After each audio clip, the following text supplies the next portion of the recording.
શ્રી શ્રી રાધા ગોવિંદના ચરણમાં વંદન કરીએ. શ્રી શ્રી ગૌરનિતાય, શ્રી જગન્નાથ, બલરામ, સુભદ્રા મૈયા અને શિલા પ્રભુપાદ, પછી આપણા બધા જ શિક્ષાગુરુ, દીક્ષાગુરુ બધાને આપણે યાદ કરી પ્રણામ કરીએ અને આજના ક્લાસની શરૂઆત કરીએ. આપ સૌનું ખૂબ ખૂબ સ્વાગત છે. ઓમ અજ્ઞાનતિમિરાન્ધસ્ય જ્ઞાનાંજનશલાકયા ચક્ષુરુન્મિલિतं येन તસ્मै શ્રી ગુરુવે નમઃ. શ્રી ચૈતન્ય મનોભીષ્ટં સ્થાપિतं येन ભૂતલે સ્વયં રૂપ કદામયં દદાતિ સ્વપદાન્તિકम्.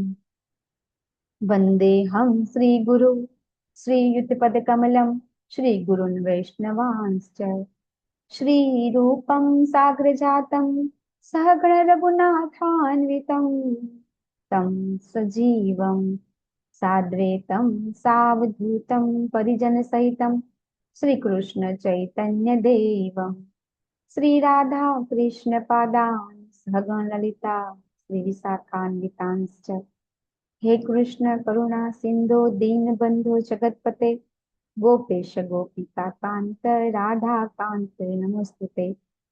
તપ્ત કાંચન ગૌરાંગી શ્રી રાધે વૃંદાવનેશ્વરી વૃષભાનુસુતે દેવી પ્रणमामि हरिप्रिये. वाञ्छा कल्पतरुभ्यश्च कृपा सिन्धुभ्य एव च पतितानां पावनेभ्यो वैष्णवेभ्यो नमो नमः. अनंत अनंत कोटि वैष्णव वंदनी जय. जगत गुरु शिला प्रभुपादनी जय. नमः ओम विष्णुपादाय कृष्ण प्रेष्ठाय भूतले श्रीमते भक्ति वेदांत स्वामिनिति नामिने. नमस्ते सरस्वती देवे गौरवाणी प्रचारिणे निर्विशेष शून्यवादी पाश्चात्य देश तारिणे. जय श्री कृष्ण चैतन्य प्रभु नित्यानंद श्री अद्वैत गदाधर श्रीवासादि गौर भक्तवृंद. हरे कृष्णा कृष्ण कृष्ण हरे हरे हरे राम राम हरे राम राम राम राम हरे हरे हरे हरे कृष्ण कृष्ण प्रभुपादनी हरे कृष्ण जय. कृष्ण माता जी हरे जय हरे हरे कृष्ण. हरे ઘણા कृष्ण દિવસે મળ્યા. ખૂબ ખૂબ ખૂબ બધાનું ખૂબ હૃદયપૂર્વક સ્વાગત છે. અનુભવ કેવા છે આપણે યાત્રાના, પણ આપણી પાસે ટાઈમ નથી. પછી આપણે યાત્રાનો અનુભવ કહેશું કે જેથી કરીને તમને બધાની યાત્રામાં આવવાનું મન થાય. બરાબર છે? તો આપણે યાત્રાના વિશે પછી કહેશું. પણ યાત્રાથી ચોક્કસથી આપણી સ્પિરિચ્યુઅલ લાઈફ છે એમાં પ્રોગ્રેસ થાય છે ને થાય છે. તો તમને બધાને હૃદયપૂર્વક પ્રાર્થના છે કે યાત્રામાં આવો. અને શું કહેવાય, લાસ્ટ મોમેન્ટમાં આપણે તત્કાળ બુકિંગ, હવે તો બુકિંગ કરાવીશું તો વેઇટિંગ જ આવશે. તો તત્કાલ બુકિંગ કરાવીને આપણે બધા જઈશું. બરાબર છે? ચોક્કસથી બધા આવો. તો આપણે લોકો લેસન 1 નું શીખી ગયા. ઘણો ટાઈમ થઈ ગયો તો ભૂલી ગયા હશું. તો લેસન 1 માં શું શીખ્યા હતા? તમારી સામે છે લેસન 1. તો કંઈ પણ થોડું ઘણું યાદ હોય તો આપણે રિવિઝન લઈ લઈએ, જેથી કરીને આપણને આજે સરળતા રહે. ચોક્કસથી હેન્ડ રેસ કરશો બધા વારાફરતી કે લેસન 1 માં આપણે મેઇન શું શીખ્યા, જે આપણે લાઈફમાં પ્રેક્ટિકલી કરવાનું છે. જો લેસન 1 એટલે 13 અને 14 અધ્યાય, બરાબર? લેસન 1 એટલે 13 અને 14 અધ્યાય. તો એ 13 અને 14 અધ્યાયમાં આપણે શું શીખ્યા એ આપણે બોલીશું. તો સૌથી પહેલા બધા એક એક સેન્ટેન્સ બોલજો, જેથી કરીને આપણો ટાઈમ વેસ્ટ ના થાય. યસ રેબેકા સીતા માતાજી.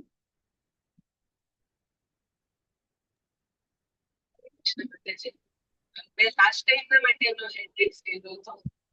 તેમાં એક હતું કે કેમ સતોગુણમાં રહી શકતા નથી, તો તેના વિશે તમે કીધેલું હતું. ઓકે, યસ માતાજી.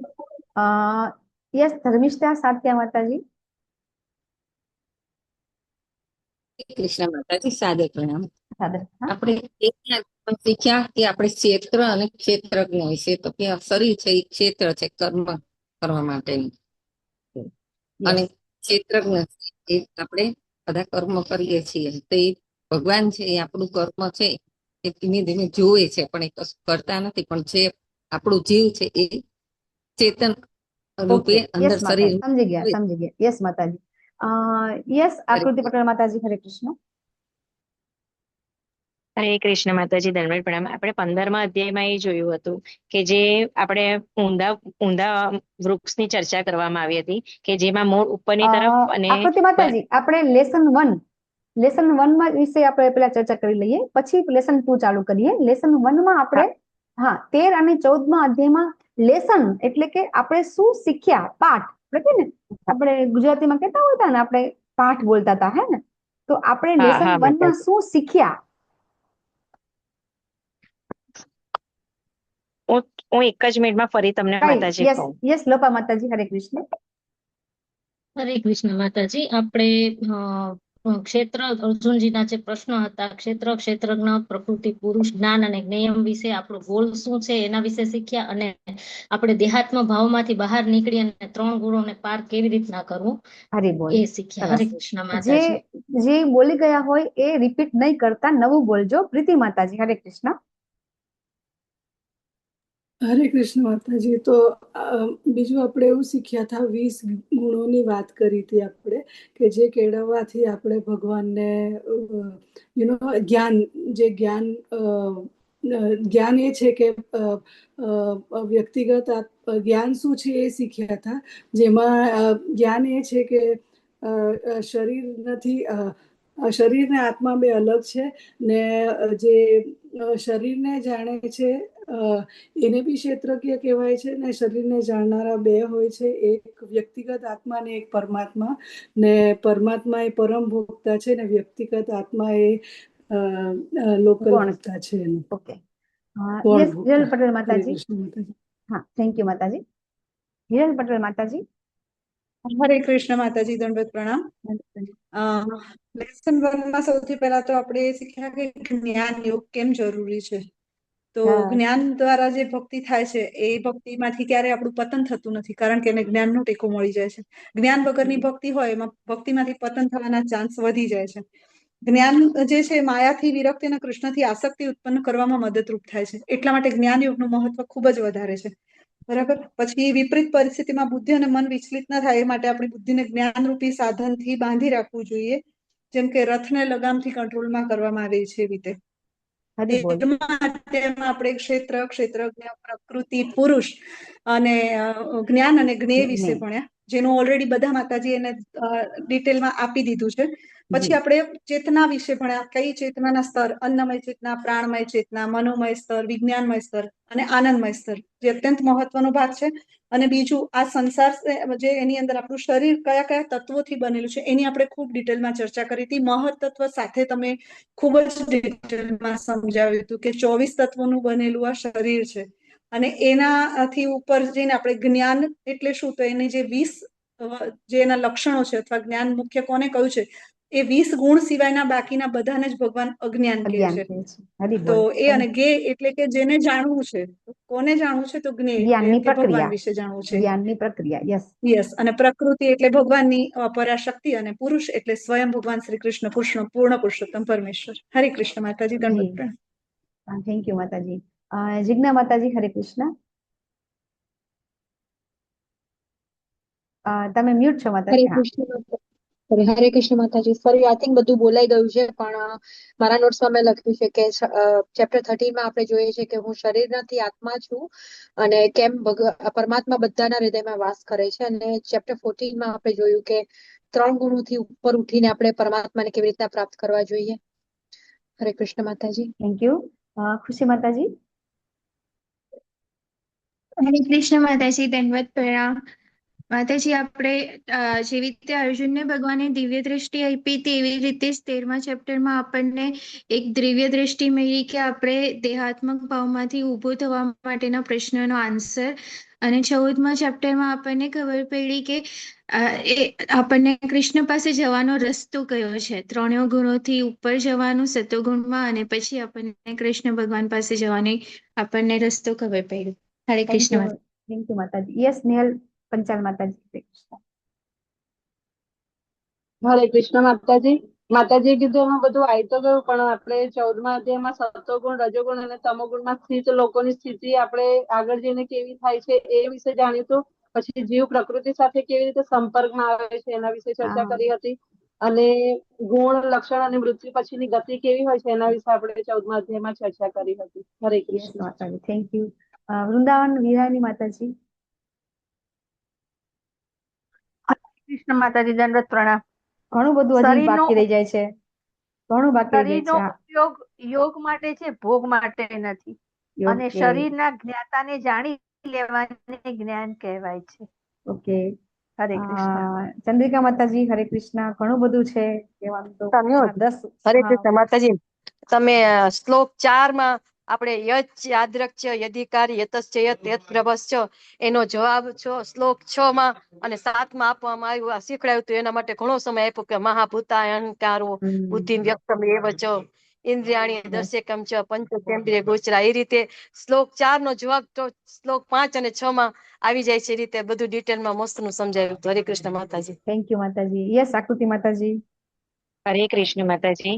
તમે અપવર્ગ વિશે ખૂબ ડિટેલમાં ચર્ચા કરી હતી કે પ ફ બ ભ મ એટલે કે પ એટલે કે આપણે શું કરતા હોઈએ છીએ કે તો પરિશ્રમ, પ એટલે કે થકાન લાગે છે એટલે ફીણ એટલે કે પરિણામ શું મળે છે તે, બ એટલે કે બંધન, 3 ગુણોનું બંધન જે આપણને લાગે છે તે, ભય છે તો આપણને બધાને જ ભય લાગે છે, અને મ છે તો મૃત્યુ એટલે કે દરેક વ્યક્તિનું મૃત્યુ તો નિશ્ચિત જ છે. હરે કૃષ્ણ માતાજી. થેન્ક યુ માતાજી. ખૂબ ખૂબ ધન્યવાદ. તો આપણો લેસન 1 ની અંદર લેસન શું લેવાનું હતું? આપણે મેઇન લેસન શું લેવાનું હતું? યસ હિરલ માતાજી, નવું કેવું છે? હરે કૃષ્ણ હા બોલો. માતાજી. હા 14મા અધ્યાયનું જો તાત્પર્ય જોઈએ તો એમાં આપણે એવું જોયા હતા કે સૌથી મહત્વની વસ્તુ, બધા જ પ્રાણીઓના બીજ પ્રદાતા પિતા છે ને ભગવાન શ્રી કૃષ્ણ છે. અને બદ્ધ જીવનની વિશેષતાઓ, ક્રિયાઓ અને એ પરિસ્થિતિમાં જો એ જીવ મૃત્યુ પામે છે તો એની શું ગતિ થાય છે. પ્રકૃતિના 3 ગુણો, એના લક્ષણો, 3 ગુણોના એ લક્ષણોમાં એને ગુણોને પાર કરવા માટેનો એકમાત્ર સાધન એટલે કે ભક્તિ. અને ભક્તિ દ્વારા, ભક્તિ જ એ અંતિમ ગંતવ્ય છે. અને કોઈ પણ ગુણમાંથી તમે ઉપર જાઓ, શુદ્ધ સત્વ એટલે કે ગુણાતીત અવસ્થાને પ્રાપ્ત કરો, તો એ જ એના દ્વારા જ ભગવત પ્રાપ્તિ શક્ય બને છે. હરે કૃષ્ણ માતાજી. તો લેસન 1 ની અંદર લેસન એ હતો આપણો કે આપણે બધાએ શુદ્ધ સત્વ, હજી આપણે વાર છે. ભગવાને આપણને 3 ગુણોની જ વાત કરી છે. શું કામ? તો હજી આપણે બધા બદ્ધ જીવ છીએ. તો સત્વ ગુણમાં પણ જો રહીએ ને તો પણ આપણા માટે ખૂબ ખૂબ ખૂબ બહુ જ એને કહેવાય ને કે બહુ સારું કહેવાય. સત્વ ગુણમાં પણ આપણે રહીએ તો. અને એની આપણે ઇન્વેન્ટરી પણ લીધી હતી 3 ગુણોમાંથી રહેવા માટે, કે શા માટે આપણે આ બધું કરીએ છીએ. તો લેસન 1 માંથી લેસન આપણે એ લેવાનું છે કે આપણે 24 કલાકમાંથી કેટલા કલાક કયા ગુણમાં છીએ એનું આપણે મોનિટરિંગ કરો, નોટિસ કરો, જે બી કરો એ કરવાનું છે. શું છે લેસન 1? શું છે આપણો? આપણે બહુ જ ચર્ચા કરી હતી ને કે આપણે કેમ નથી આપણે આપણું ઓબ્ઝર્વેશન કરતા, આપણે હંમેશા બીજાનું કરતા હોઈએ છીએ. લીધી હતી ને આપણે વાત, યાદ આવે છે કે આપણે વાત કરી હતી કે આપણે હંમેશા કંઈ પણ થાય તો આપણે વિશે તો કોઈ વિચાર નથી કરતા. આપણે હંમેશા સામાન્ય વ્યક્તિ અથવા તો કોઈ બીજાની જ વાત કરતા હોય કે એ શું કરે છે, એ કેમ કરે છે, એ બધું આપણે જોતા હોય છે. તો હવે આપણે એ છોડી દેશું અને આપણે શું કરીએ છીએ એ જોશું. આપણે આ છે લેસન 1. અને આ આપણું ભક્તિમાં, ભક્તિ શાસ્ત્રી કરવાનું આપણું એક પ્રેક્ટિકલ છે કે એમાંથી આપણે અપવર્ગ, આપણે એક સ્ટેપ આપણે ઉપર આવવાનું છે. સીડીમાં આપણે નીચે છીએ તો આપણે સીડી ચડવાની છે. તો એક સ્ટેપ ભક્તિ શાસ્ત્રીમાં કરવાથી, જો યુનિટ તમે 1 ભણ્યા, યુનિટ 2 ભણ્યા, તો એમાં આપણે બધાએ જ્ઞાન લીધું બધું, બરાબર? કેવી રીતે કર્મ કરવું એ જ્ઞાન લીધું, કેવી રીતે ભક્તિ કરવી એ જ્ઞાન લીધું. હવે જ્ઞાન લીધું છે તો એ જ્ઞાન ખરેખર શું છે એ આપણે અહીંથી, એ જે જ્ઞાન જે ખરેખર આપણે લેવું છે, કર્મ કરવો છે, અકર્મ કરવું છે, ભક્તિ કરવી છે, તો બધું કેવી રીતે કરવાનું છે? આ શરીરથી કરવાનું છે. તો આ શરીર કોના બંધનમાં છે? તો કે 3 ગુણના બંધનમાં છે. કર્મ અકર્મ કરવું છે, ભક્તિ કરવી છે, પણ જ્યાં સુધી આપણે આ 3 ગુણોના બંધનમાં છીએ ત્યાં સુધી કઈ નહીં કરી શકીએ.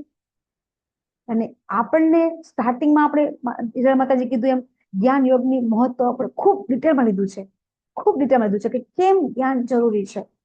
તો હવે આપણે આ જ્ઞાન છે એ આપણે પ્રેક્ટિકલી આપણામાં આમ કહેવાય ને ઇન્વોલ્વ થઈ જાય એવું આપણે પ્રયત્ન કરવાનો છે.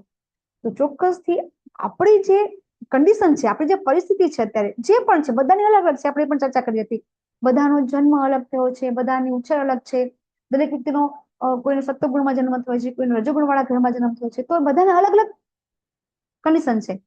તો એમાંથી આપણે બધાને કઈ રીતે એક સ્ટેજ આપણે ઉપર આવવાનું છે, અને એમ કરી અને પછી આપણે ભગવાનની જે આ શરીર દ્વારા જે ભક્તિ કરવાની છે એ ભક્તિ આપણે કરી શકીશું. બહુ જ ઇમ્પોર્ટન્ટ આ વસ્તુ હતી કે આપણે કઈ રીતે સત્વગુણમાં રહેવાનું કોશિશ કરવાની છે.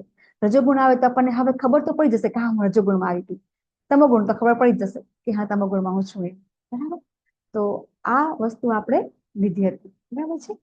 અને પછી પ્રભુપાદ તો આપણને તમે કીધું હતું ને, કેસી વગર, કૃષ્ણ કોન્શિયસ વગર આપણે કંઈ પણ કરીએ છીએ તો એ બધું વ્યર્થ છે. આપણે એક્ઝામ્પલ દીધું હતું કે કોઈ એમને નિયમ લઈ લે કે હું માંસાહાર નહીં કરું, કોઈ એમને નિયમ લઈ લે કે હું જૂઠું નહીં બોલું, અથવા તો કંઈ પણ નિયમ લે, પણ જો એમાં ભગવાન વચ્ચે નથી આવતા તો એ બધું એ પણ પ્રભુપાદ શું કે છે, ઝીરો છે, બરાબર. એટલે કૃષ્ણ કોન્શિયસમાં રહેવાનું કેટલું બધું મહત્વ છે એ આપણે ચર્ચા કરી ગયા. તો હવે આપણે એ પણ જોયું 15મું અધ્યાય. 15મું અધ્યાયમાં થોડું ઘણું યાદ હોય તો હેન્ડ રેઝ કરો.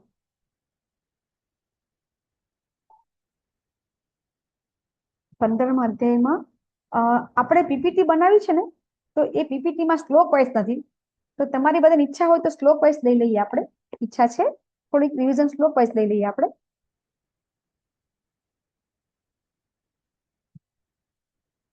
તમારી સામે પીપીટી મૂકેલી છે. 15.1 શ્લોકમાં શું છે? હરે કૃષ્ણ. હા, હરે કૃષ્ણ માતાજી. હા, યસ, રાધિકા માતાજી, બોલો બોલો. હરે કૃષ્ણ માતાજી, સાદર પ્રણામ.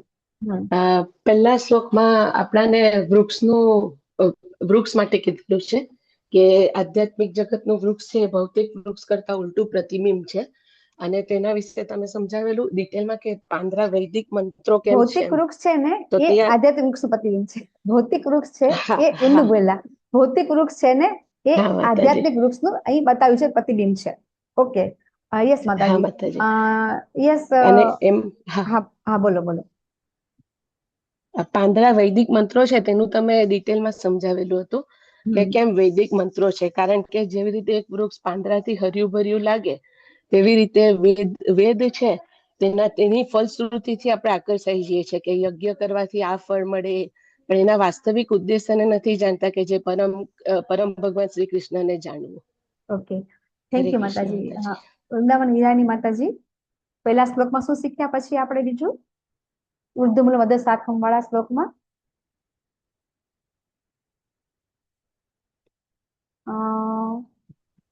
યસ, નિહાલ માતાજી. હરે કૃષ્ણ. એમાં શીખ્યા કે વૃક્ષના મૂળ નીચે પણ જાય છે. આ વૃક્ષનું પોષણ ભૌતિક પ્રકૃતિના 3 ગુણો દ્વારા થાય છે. આ ભૌતિક જગતનું વટવૃક્ષ એ આધ્યાત્મિક જગત રૂપી અસલ વૃક્ષનું પ્રતિબિંબ માત્ર છે. જેવી રીતે વૃક્ષનું પ્રતિબિંબ જળમાં સ્થિત હોય છે, તેમ આ આધ્યાત્મિક જગતનું પ્રતિબિંબ આપણી ઈચ્છાઓમાં સ્થિત હોય છે. હરે કૃષ્ણ. Okay, next. પછી એક ને એક વસ્તુ નહીં, આકૃતિ માતાજી બીજું પોઈન્ટ બોલો. શાખાઓ વિશે બોલો. શાખાઓ કોણ છે? એની શાખાઓ નીચેની તરફ છે અને બીજા શાખાઓ એ આપણા વેદ મંત્રો છે. શાખાઓ શું છે? હરે કૃષ્ણ. ઇન્દ્રિયોનો વિષય છે શાખાઓ. નહીં, ડાળખીઓ ઇન્દ્રિયોનો વિષય. જો પ્રકૃતિના 3 ગુણો, પ્રકૃતિના 3 ગુણો. તમે શાખાઓ લોક છે બધા. હા, હરિ બોલ, હરે પ્રિયા માતાજી. શાખાઓ એ શું શાખાઓ ઉપર પણ છે, નીચે પણ છે. તો ઉપર એટલે શું? યસ, હરા પ્રિયા માતાજી, બોલો. તમે બરાબર સમજેલા છો. યસ, ઉપર એટલે ઉપરના લોક બધા, બ્રહ્મલોક, સ્વર્ગલોક બધા, અને નીચેના એટલે આપણે પૃથ્વીલોક પછી નીચેના બધા. Yes yes. ડાળખીઓ છે ને એ ઇન્દ્રિયના વિષયો છે, બરાબર છે.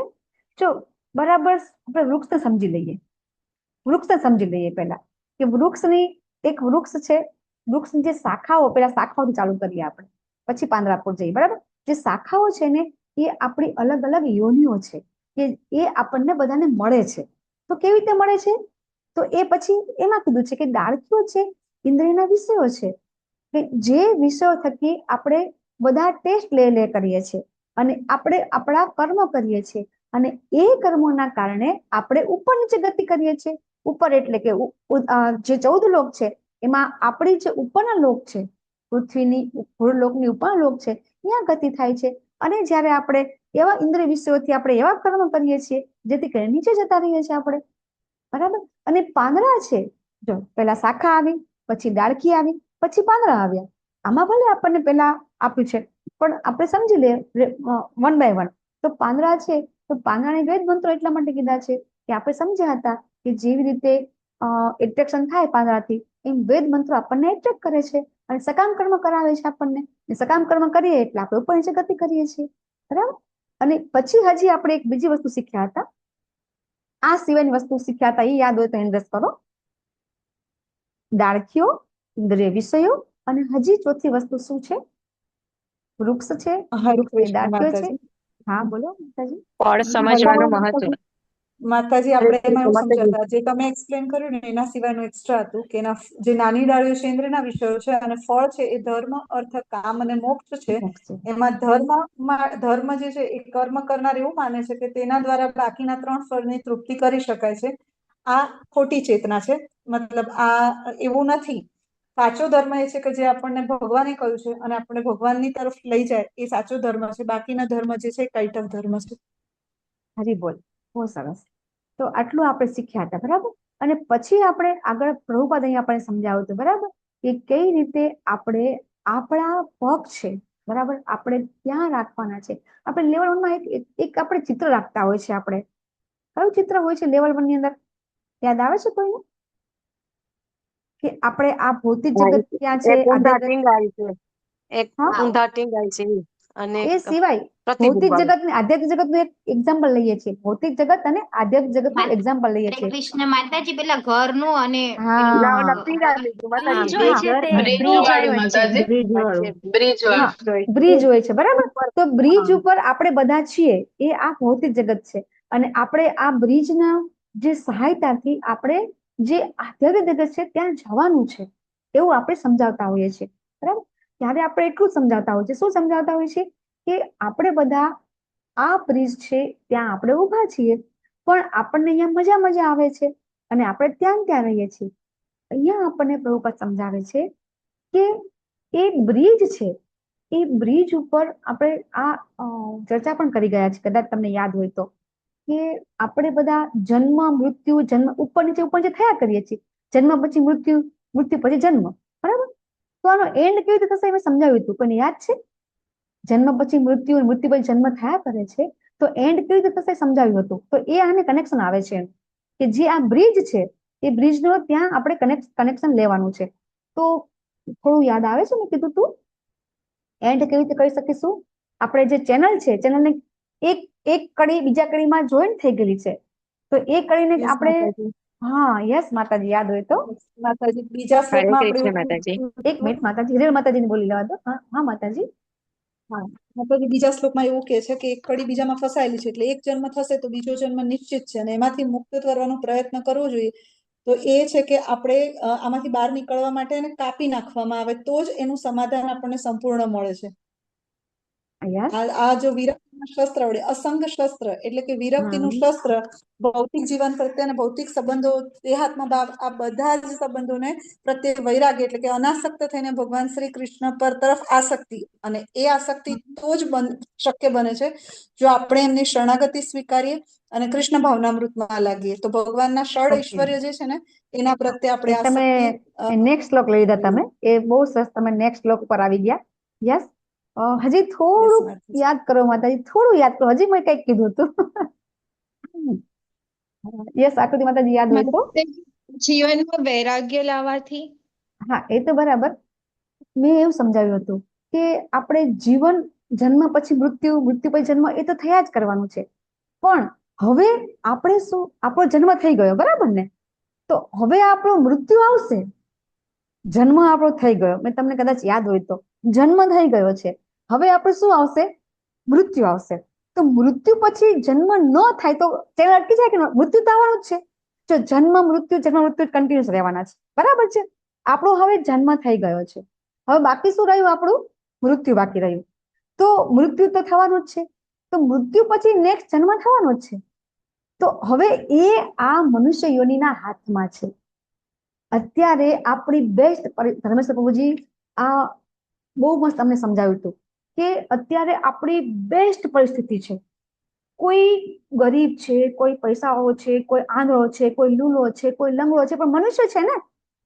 જ્યારે આપણને આ મનુષ્ય યોની મળી છે, તો અત્યારે આપણી બેસ્ટ કન્ડિશન છે એવું પ્રભુપાદ કે છે, એવું અમને ધર્મેશ્વર પ્રભુજીએ સમજાવ્યું હતું કે અત્યારે આપણી પાસે બેસ્ટ સિચ્યુએશન છે, બેસ્ટ સમય છે, અને આપણે આ સિચ્યુએશનનો, આ સમયનો, આ દેહનો ઉપયોગ કરી અને નવો જન્મ અટકાવી શકીએ છીએ.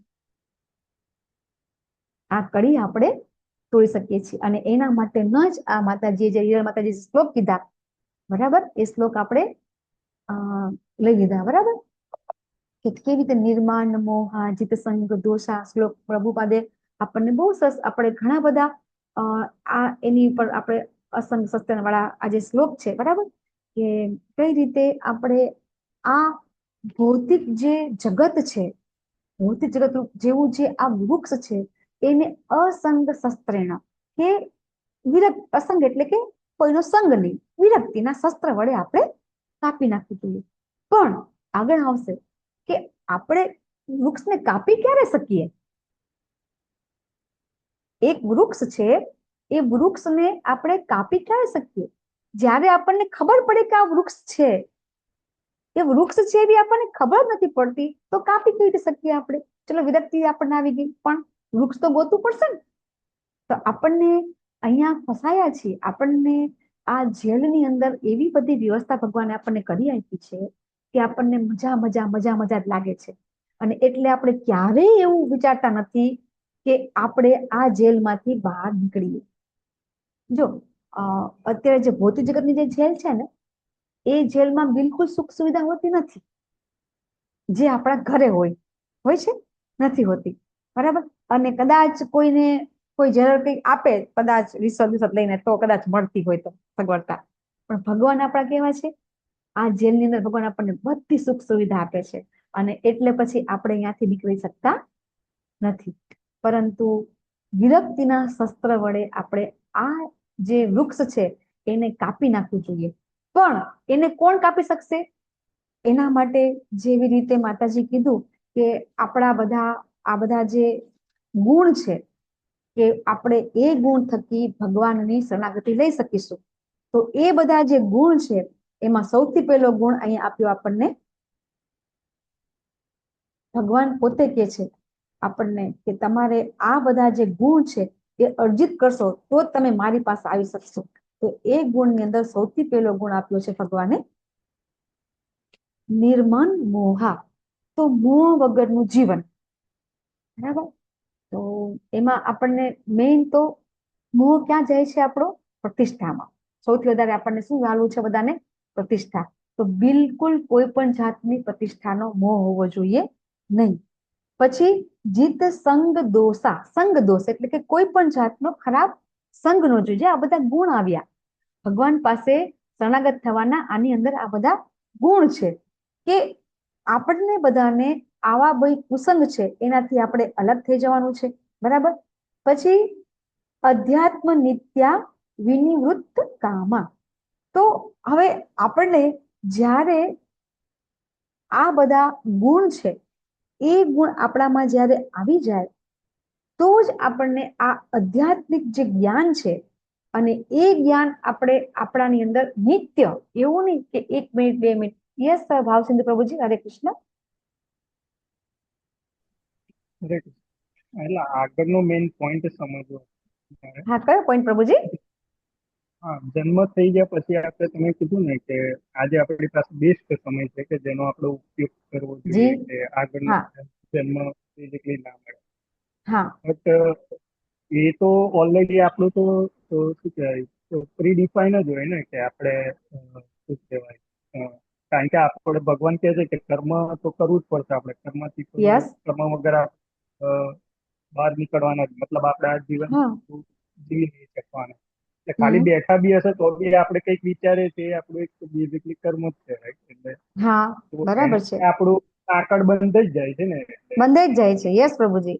હા, હા, તો એ કેવી રીતના એટલે આપણું જે મુક્તિ છે એ તો ઓલરેડી ડિફાઇન ભગવાને જ કરી છે ને, કે આપણી ક્યારે થવાની છે, એટલે ક્યાં કેવી રીતના. એટલે બેઝિકલી એવું તમે મારું કેવા સમજવું. માંગો છો, તમે એમ કેવા માંગો છો કે આપણું જે ભાવિ છે સુનિશ્ચિત છે, એમ કેવા માંગો છો ને પ્રભુજી? હા આપણું હા, ભાવિ એટલે છે એ તો સુનિશ્ચિત છે. એટલે આપણા જન્મ કેટલા થવાના છે ને આપણી એ મુક્તિ નક્કી છે. બધું બધું હું એમને જ ડિસાઈડ કર્યું. એટલે આપણે અત્યારે ગમે તેટલી આપણે મથામણ કરવાના, હા એ હા તો આપણું સેટિસ્ફેક્શન. એટલે આપણે અત્યારે આ જે યસ લાઈફ. યસ, તમે એકદમ સાચા છે પ્રભુજી. યસ, વિક્રમ પ્રભુજી શું કેવું છે આ બાબતે? ચલો બધાનો ઇનપુટ લઈ લઈએ કે હરે પ્રભુજી એમ કૃષ્ણ કહેવા માંગે માતાજી. છે, પ્રભુજી એમ કહેવા માંગે છે કે આપણું ગંતવ્ય નક્કી જ છે. હું આપણે કહેતા જોઈએ છે કે ભગવાને આપણા માટે બધું નક્કી જ કરી રાખ્યું છે. યસ પ્રભુજી, બોલો વિક્રમ પ્રભુજી. માતાજી, મારા નેટવર્ક ઇસ્યુના લીધે લીવ થઈ ગયેલો તો કોસ્ટ બનાવી દીધું. હા, કરી દો. યસ, હિરલ માતાજી બોલો, તમે તમારો જવાબ.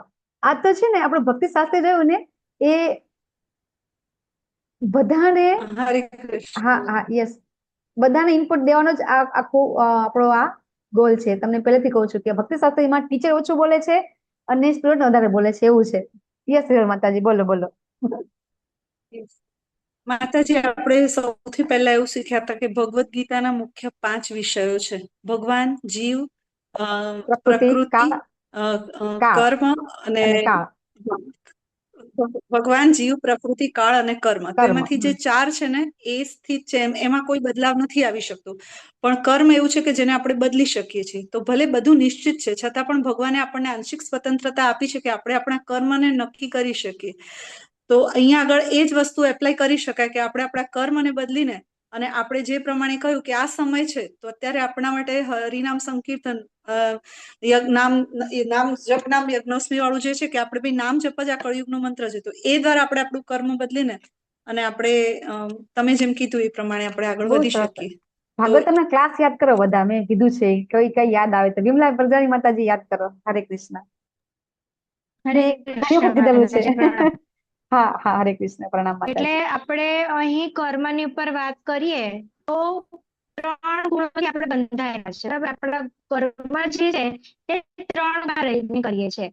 એટલે ભગવાન જે આંશિક સ્વતંત્રતા જે આપણને આપેલી છે, તો એ રીતે કે તમે કઈ રીતનું પછી ચોઈસ કરશો. બરાબર? કે હા તારે નીચેની બાજુ જવું છે કે ઉપરની બાજુ જવું છે, એ ચોઈસ આપણી પાસે છે. અને એ આંશિક સ્વતંત્રતાનો આપણે યુઝ કરીને અહીંયાથી યસ, જઈ નીકળવું શકીએ કઈ છીએ. રીતે તે આપણી પર છે. યસ હરે યસ, એકદમ કૃષ્ણ. પરફેક્ટ. યસ ખુશી માતાજી. હરે કૃષ્ણ માતાજી. હા જેવી રીતે માતાજીએ કીધું કે આપણી પાસે આંશિક સ્વતંત્રતા છે અને આપણે ભગવાનની મરજી હશે એટલે આપણને ભગવાને મનુષ્ય યોની આપી અને આપણને વૈષ્ણવોનો સંગ આપ્યો. તો શાયદ એ આપણને બોલાવવા જ માંગતા હશે. તો એ આપણને એમનો ઈશારો સમજીને હવે ઈચ્છા વધારવાની છે. આપણે ઈચ્છા રાખશું તો આપણે આ ચોક્કસ. 3 ગુણોથી ઉપર યસ, ઉઠવાની પ્રયત્ન કરશું અને ભગવાન સરસ સરસ. ધામમાં જવાનો કર્મ યસ કરશું. યસ, શિલ્પા માતાજી, હરે કૃષ્ણ. હરે કૃષ્ણ માતાજી. એના માટે હું એક એક્ઝામ્પલ આપું કે જેવી રીતે ચૈતન્ય મહાપ્રભુ હતા ને તે વખતે મુકુંદ પ્રભુજી હતા. તો હા મુકુંદ પ્રભુજી હતા ને તો ચૈતન્ય મહાપ્રભુજીના એમાં પણ એ પોતાનું સંગીત ને એ કરતા હતા અને બીજે બહાર જે નિર્વિશેષવાદી હતા ને ત્યાં પણ ત્યાં કરતા હતા. જતા હતા. તો જ્યારે પછી ચૈતન્ય મહાપ્રભુને ખબર પડી તો એમને કીધું કે એને કઈ બધાને મીન્સ કે સભા હોય છે તો બધાને એ સન્માનિત કરે છે પણ મુકુંદ પ્રભુને નથી કરતા. તો પછી મુકુંદ પ્રભુને એવું થાય છે, બધાને એવું થાય છે કે કેમ મુકુંદ પ્રભુને નથી કરતા, બીજા બધાને કર્યું ગ્લોરીફાય. દર્શન નથી તો આપતા, પછી દર્શન નથી ચૈતન્ય આપતા, મહાપ્રભુ, એમને દર્શન હા નથી આપતા, હા મળતા જ એમને હા, મળતા તો જ નથી. ચૈતન્ય મહાપ્રભુ કહે છે કે એના માટે તો બધા બહુ જ મીન્સ કે કરોડો જન્મ કરોડો સુધી ને જન્મ, હું નહીં મળું એને. કરોડો જન્મ લેવા હા, પડશે. તો એનાથી તો પણ મુકુંદ પ્રભુ એનાથી વિચલિત નહીં થતા, પરંતુ એ ડાન્સ વધારે કરવા માંડે ખુશ છે, થઈને આનંદિત ડાન્સ થાય કરવા છે માંડે છે. કે સારું છે કે પ્રભુએ કીધું કે કરોડ વર્ષ પછી તો મને મળી જ જવાના છે ભગવાન. હા યસ, બહુ એટલે એ સરસ. ગેરંટી તો મળી જ ગઈ હા, છે. એ તો એ તમારો, સાંભળીને પછી હા તમારો જે પોઈન્ટ ઓફ વ્યૂ છે એ ખરેખર બહુ સરસ છે, પણ પ્રભુજીનો જે પોઈન્ટ ઓફ વ્યૂ છે થોડો જુદો છે. તો હું તમને કહું, મેં ભાગવતમ ક્લાસમાં ઘણી વખત કીધું છે કે આ પૃથ્વી પર કરોડો મનુષ્ય છે ને, પૃથ્વી ઉપર. તો કેટલા લોકો આપણી જેમ અત્યારે આવા પ્રાઇમ ટાઈમમાં ભગવાનની ભક્તિની ચર્ચા કરતા હશે? આ પ્રાઇમ ટાઈમ કહેવાય. મહેમાન હોય, જમવાનું ચાલતું હોય, ઘણું બધું હોય, આ પ્રાઇમ ટાઈમ કહેવાય આપણા માટે. બધા જેને કહેવાય કે આપણા કુટુંબીજનો બધા ભેગા થતા હોય, ઘરના બધા સગા બધા કહેતા હોય કે આ ટાઈમે તો બધા ભેગા ચર્ચા કરવી જોઈએ, આ બધું બોલતા હોય છે. અને આપણે શું કરીએ છીએ? ભગવાનની ચર્ચા કરીએ છીએ. તો આપણે જેને કહેવાય ને 0.001 ની અંદર આપણે બધા આવી જઈએ છીએ. પ્રભુજી, ભાવસુંદર પ્રભુજી, તમે એક વસ્તુ યાદ રાખો કે ભગવાન આપણને સર્વ ધર્માન પરિત્યજ્ય મામ એકમ શરણવ્રજ જયારે કહે છે ને, અહમ ત્વામ સર્વ પાપેભ્યો મોક્ષયાસામિ મા શુચઃ, ડરીશ નહીં. ભગવાન શું કહે છે? તું મારું એકવાર પણ નામ લે છે, બધું ત્યજીને, બધા ધર્મ, આ ધર્મ, પેલો ધર્મ, બધું ત્યજીને ભગવાનના શરણે જયારે જઈએ છીએ, તો ભગવાન આપણા આ જન્મના નહીં, ગયા જન્મના નહીં, અનેક જન્મના જે આપણે કર્મ છે, સંચિત કર્મ છે, એ કર્મો પણ ભગવાન છે એ નાશ કરી દે છે.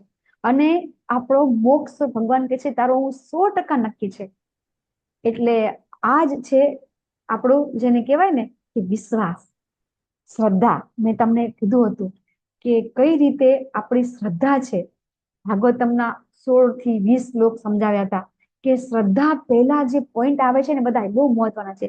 આપણને શ્રદ્ધા બેસતી કેમ નથી એ પણ સમજાવ્યું હતું કે શ્રદ્ધા છે આજે આઈ થિંક માતાજીનો ક્લાસ હતો, એમાં પણ એમણે જે આપણા ભક્તિના જે 9 અંગ છે એમાં સૌથી પહેલું અંગ પૂછ્યું હતું તે શ્રદ્ધા છે.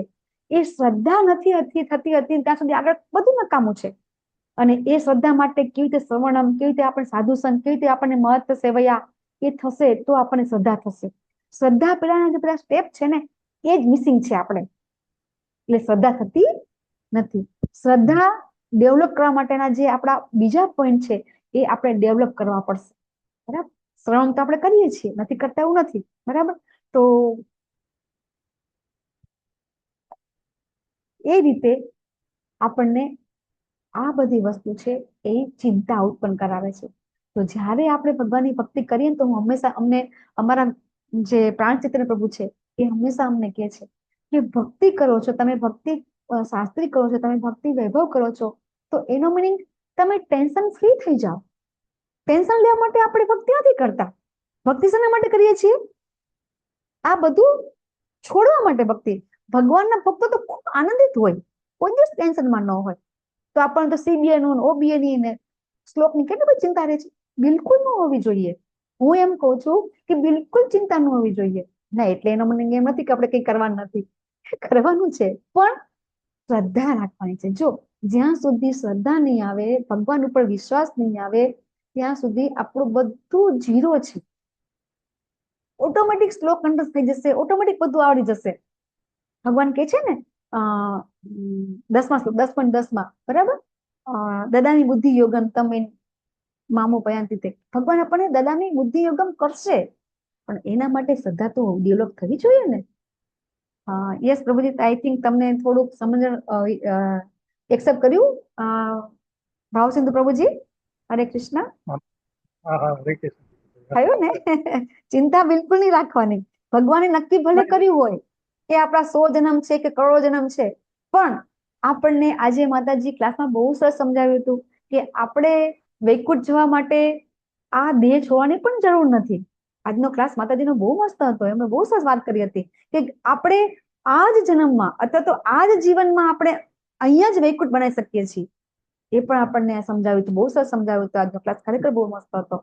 તો બિલકુલ ચિંતા નહીં કરવાની. બસ આપણે ભગવાનની ભક્તિના જે બી અંગ 64 અંગ છે એમાં જે પણ થતું હોય બધું કરી રાખવાનું. આપણે તમે લેવલ 3 બધાય કરેલું છે એવું માનીને કહી રહી છું કે આપણને જે રૂપ ગોસ્વામી આપણને જે પથ આપણો કરી આપ્યો છે, રસ્તો આપણને કરી આપ્યો છે, તમારે આટલું કરવાનું છે. બસ કરી રાખો, કોઈ ચિંતા કરો નહીં. બરાબર? જે રૂપ ગોસ્વામી આપણને 64 અંગ બતાવ્યા છે એમાંથી જેટલા થાય એટલા કરી રાખો. જેટલો સમય આપણને 8x8 આપણને આપ્યો છે, બરાબર, એ કઈ રીતે આપણે આ 24 અવર્સમાંથી આપણે કઈ રીતે કેટલો સમય ભગવાનની સેવામાં, ભક્તિમાં કે પણ કઈ પણ ભક્તિયુક્ત કર્મ કરવામાં આપણે વિતાવી શકીએ છીએ. પછી આનંદ સાગર પ્રભુજી છે 8-8 કલાક ભલે રેકોર્ડિંગ જ કરી રાખે. 8-8 કલાક રેકોર્ડિંગ કેમ પ્રભુજી? 8 કલાક પણ શું કર્યું છું? તો કે નાટકનું રેકોર્ડિંગ, પણ કોનું? તો કે ભગવાનનું. તો પણ એક ભક્તિમય સેવા થઈ ગઈ. તો એ રીતે આપણે આપણો કેટલો સમય આ ભક્તિમય સેવામાં રાખીએ છીએ એની ઉપર ડિપેન્ડ કરે છે. આઈ થિંક આપણે બહુ ટાઈમ પાસ કરી નાખ્યો, પણ બહુ જરૂરી હતું તમારો જે આ શંકા છે એ દૂર કરવા માટે, કે કઈ રીતે આપણે બધા નક્કી કરીને આવ્યા છીએ. તો આપણે બધું ભગવાન ઉપર છોડી દેવાનું છે. તો અહીંયા આ શ્લોક વિશે આપણે બહુ સરસ ચર્ચા કરી હતી કે કઈ રીતે આ બધું આપણે રીડિંગ કરી લીધું છે, બરાબર? કે જૂઠી પ્રતિષ્ઠા, મોહ, કુસંગતિ, બરાબર? આ બધું આપણે ત્યાગવાનું છે. 15.5 આપણે સમજાવ્યું હતું. 3.4 પણ આપણે સમજ્યા હતા કઈ રીતે આપણે ભગવાનની શરણાગતિ લેવાની છે, અને આ બધા જે ગુણ છે એ ગુણ બધા આપણે ડેવલપ કરવાના છે. અને આ શ્લોકમાં આપણે કીધો હતો કે ભગવાન શા માટે વર્ણન કરે છે પોતાના ધામનું.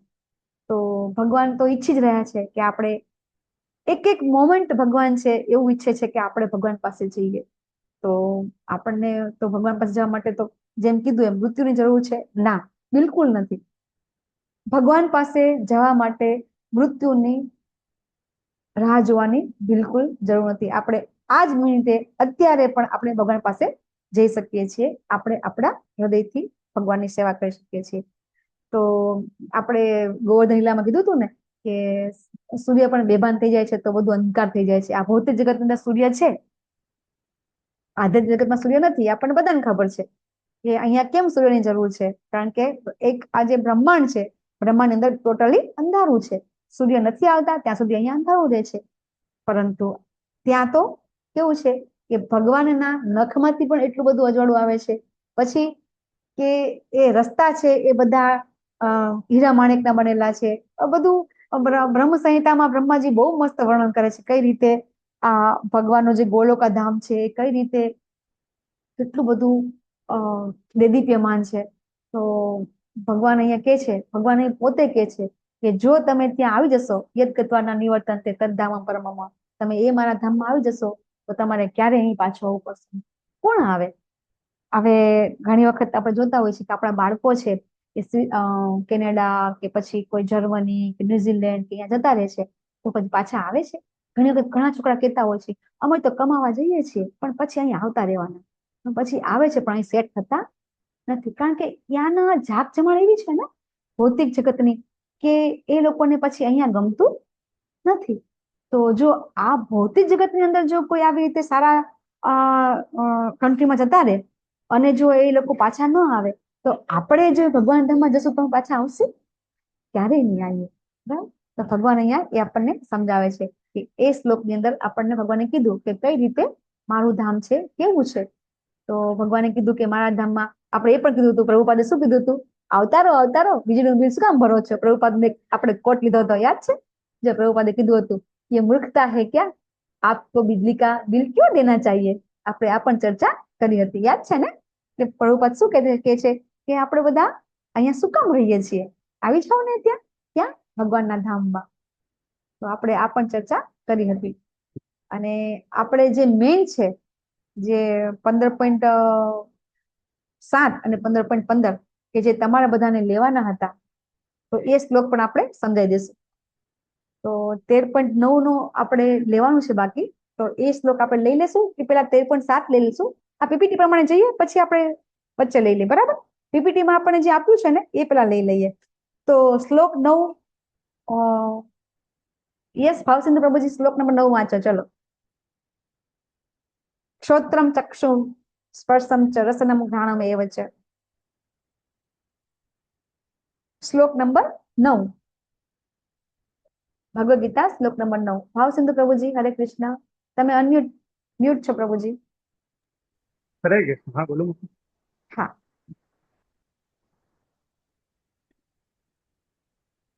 વાંચું માતાજી? હા યસ, શ્લોક અનુવાદ 2. હા પ્રભુજી.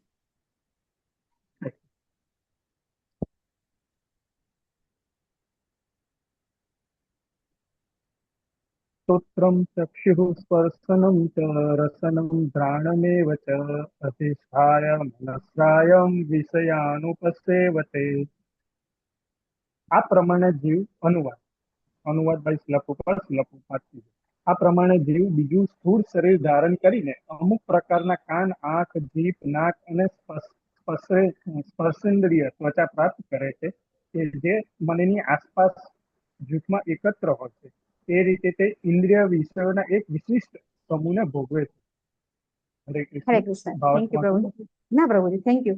આપણે સમજાવી દઈએ. આ આપણે બહુ ડિટેલમાં સમજતા હોય છે. લેવલ 1 2 માં આપણે બધા બહુ સારી રીતે સમજતા હોઈએ છીએ કે કઈ રીતે આપણે આપણી આ જ્ઞાનેન્દ્રિયોને, બરાબર, જ્ઞાનેન્દ્રિયોનો ઉપયોગ કરીને આપણે કઈ રીતે આ ભૌતિક પ્રકૃતિને ભોગવીએ રાખીએ છીએ.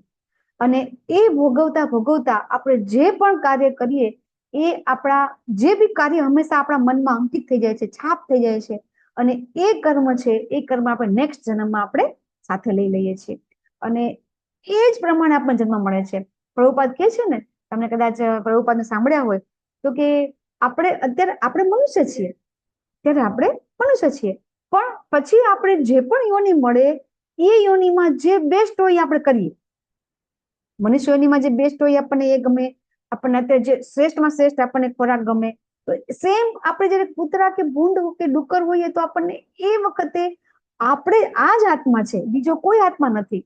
છતાં પણ એને આવો જેને કહેવાય કે ઘી વાળા મસ્ત સુગંધીદાર વસ્તુ હોય એ ન ભાવે.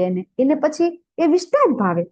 પ્રભુપાદ બહુ સરસ સમજાવે છે કે આપણો આ જ આત્મા છે, એ આત્મા જયારે એવી યોનિ પ્રાપ્ત કરશે તો એને અત્યારે કઈ નહીં ગમે, એને એ જ ગમશે. કારણ કે એ પ્રમાણે એને એ રીતે યોનિ મળે છે અને એવી રીતે જ વર્તન કરે છે. કૂતરું ક્યારેય માણસ જેવું વર્તન ના કરે. કરે ના કરે. માણસ કરે કૂતરા જેવું વર્તન? એક ના કરે. તો આપણને કેમ આ બધું થાય છે? તો એનું કારણ છે આપણી આ ઇન્દ્રિયના વિષયો. ઇન્દ્રિયોના જે વિષયો છે. યસ માતાજી, કમલાની માતાજી. હરે કૃષ્ણ માતાજી. આપણે આમાં ઇન્દ્રજીનું ઉદાહરણ લઈ શકીએ ને, જયારે એમને ભૂંડનું મતલબ ડુક્કરનું જયારે મળ્યું હતું ત્યારે એ યોનિમાં ઈ પ્રમાણેની બધી મતલબ કરતા હતા. તો ત્યારે બ્રહ્માજી આવીને સમજાવે છે કે તું તો ઇન્દ્ર છે, સમજાવે છે. હા, પણ માનતા તો પણ એ માનતા નથી. હરે કૃષ્ણ. યસ માતાજી, એ લઈ શકાય માતાજી, એક્ઝામ્પલ લઈ શકાય કે જયારે ઇન્દ્ર પણ ડુક્કર બની જાય છે તો એને એમાં જ મજા આવે છે. જયારે બ્રહ્માજી કે છે કે ચાલ તારું તો સ્વર્ગ છે, ત્યાં તો બહુ મજા છે, તો એ શું કે છે, આવી બખોલ મળશે અહીંયા આવો ખાવાનું અહીંયા મળશે, બરાબર. ઇન્દ્ર પણ એવું બિહેવિયર કરે છે. એટલે અહીંયા એ એક્ઝામ્પલ એકદમ ફિટ બેસે છે. અને આપણું જે આ 84 લાખ યોની છે એ કઈ રીતે મળે છે અહીંયા પરફેક્ટ પ્રભુપાદ અહીં સમજાવે છે. યસ વિમલા વરજાની માતાજી. હરે કૃષ્ણ માતાજી. પેલા કૈલાસની સ્ટોરી નારદમુનિ બધી યોનિમાં પેલા મનુષ્ય યોનિ હોય ત્યારે કે છે ને કે ચાલ તારે ભગવત પ્રાપ્તિ કરવા માટે જપ એમ કે છે કે મારા છોકરાઓ કશું કમાતા નથી અને મારે તો છોકરાઓ માટે પછી પોતાની યોનિમાં આવે અને પુત્રો થઈને બધું સંભાળે, લોકો તો કશું કરતા નથી. પછી બનીને આવે તમારું નેટવર્ક ઇસ્યુ છે માતાજી, વિડીયો બંધ કરી દો. નેટવર્ક ઇસ્યુ છે તમારો, થોડોક અવાજ કપાય છે. યસ, હા હવે કહો માતાજી. હા હા, ને પછી છેલ્લે સાપ બની જાય છે ત્યારે એ જ લોકો જે ખેતીની રક્ષા કરે છે તે જ લોકો પછી એને મારી નાખે છે. અને પછી છેલ્લે નારદ મુનિ એને સમજાવે છે કે હું તને મનુષ્ય યોનિમાં હતો ત્યાંનું હું તને સમજાવું છું. તો એ પણ એક યસ માતાજી. હા, એટલે આ વસ્તુ આપણે ક્યારે સમજી શકીએ છીએ? આપણે મનુષ્ય છીએ એટલે સમજી શકીએ છીએ. હું બસ એ જ સમજાવવા માંગુ છું કે અત્યારે આપણી પાસે મનુષ્ય યોનિ છે અને મનુષ્યોની છે, એમ જેમ માતાજી એક્ઝામ્પલ આપી નારદ મુનિનું, કે કેવી રીતે આપણને બધી ખબર છે. પહેલા લેક્ચર થી કહેતી આવી છું કે આપણને બધી ખબર છે, બધું સમજીએ છીએ કે હા આપણે આમ કરવું જોઈએ, આમ ન કરવું જોઈએ, બધી ખબર છે આપણને. છતાં પણ આપણે કરી શકતા નથી. બધી જ ખબર છે કે આ જ આપણા માટે શ્રેષ્ઠ છે. હવે આપણને ખબર પડી ગઈ કે અત્યારે આપણે જે આ ભૌતિક જગત છે, ઊંધું જગત છે, આપણને ખબર પડી ગઈ. છતાં પણ આપણામાંથી કેટલા વ્યક્તિ એવા છે કે આજે એસી માં નહીં સુવે? કેટલા વ્યક્તિ એવા છે? બીજાને વાત જવા દો, મારી જ વાત કરું છું, બરાબર છે. કે આપણને જે સુખ સુવિધામાં આપણે રહેવા ટેવાયેલા છીએ એમાંથી આપણે બાદ નહીં રહી શકીએ. રહી શકીશું? નહીં રહી શકીએ. આપણને બધી ખબર છે કે આ તો આપણા આ દેહ માટે એક ક્ષણિક આરામ છે. આ દેહ માટે એક ક્ષણિક આરામ છે. અને એ આરામના કારણે આપણે સવારે ઉઠી નહીં શકીએ. જો જે લોકો એસીમાં નહીં સૂતા હોય ને એ આરામથી વહેલા ઉઠી શકશે. એસીમાં નહીં સૂતા હોય ને એને ઉઠવામાં તકલીફ નહીં પડે. જે એસીમાં સૂતા હોય ને તકલીફ પડે ઉઠવામાં, કારણ કે ઠંડકમાંથી બહાર આવો ગમે જ નહીં.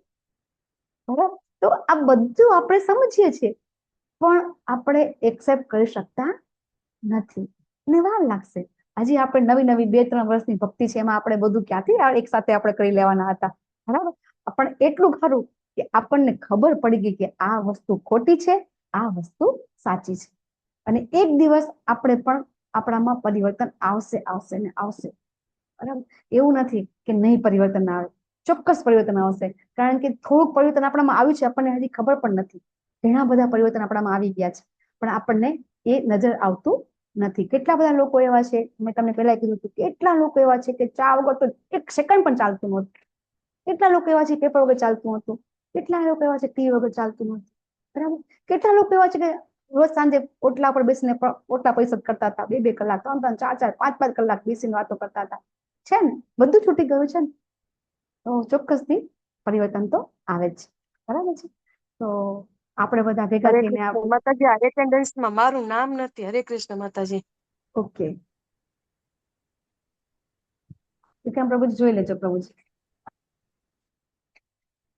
હા પ્રભુજી જોઈ લેજો. તો અહીંયા આપણે આ શ્લોક વાંચી લીધો. બરાબર? તો અહીંયાથી આપણને હવે આપણું જે સ્થળાંતર આ જન્મમાંથી બીજો જન્મ આપણે મળવાનો છે એ આપણી પ્રક્રિયા ચાલુ થાય છે કે આપણને કઈ રીતે અલગ અલગ યોની મળે છે. બરાબર? પ્રભુપાદ સમજાવે છે. હરે કૃષ્ણ વાંચો. હા, હિરલ રામૃત માતાજી વાંચો પીપીટી માંથી. हरे कृष्ण माता जी धन्यवाद। स्थानांतरण की प्रक्रिया एक बार किसी विशेष प्रकार के शरीर में स्थापित होने के बाद वह प्रकृति के नियंत्रण में आ जाता है, क्योंकि शरीर पदार्थ होने के कारण प्रकृति के नियमों के अनुसार कार्य करता है। उस समय जीव के पास उस कानून को बदलने की शक्ति नहीं होती है। हरे कृष्ण माता जी। હરે કૃષ્ણ. બહુ સરસ પ્રભુપાદ સૌ સમજાવે છે અહીંયા. બરાબર? અહીંયા પ્રભુપાદે અતુલ કૃષ્ણ પ્રભુજીએ 13.21 માતાજી વાંચો. 13.21 તાત્પર્ય वाचो।